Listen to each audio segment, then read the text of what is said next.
Inilah rekaman amatir detik-detik artileri Rusia membombardir posisi menembak pasukan Ukraina.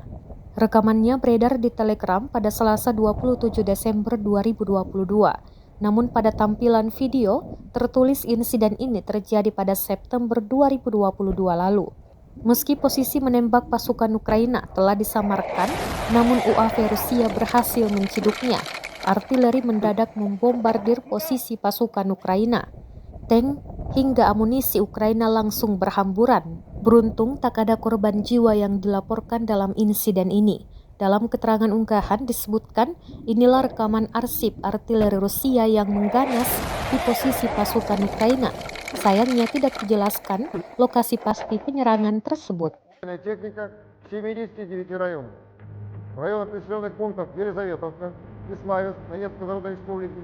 Поражены пункты временной дислокации 72-й механизированной бригады Вооруженных сил Украины, а также иностранных районов.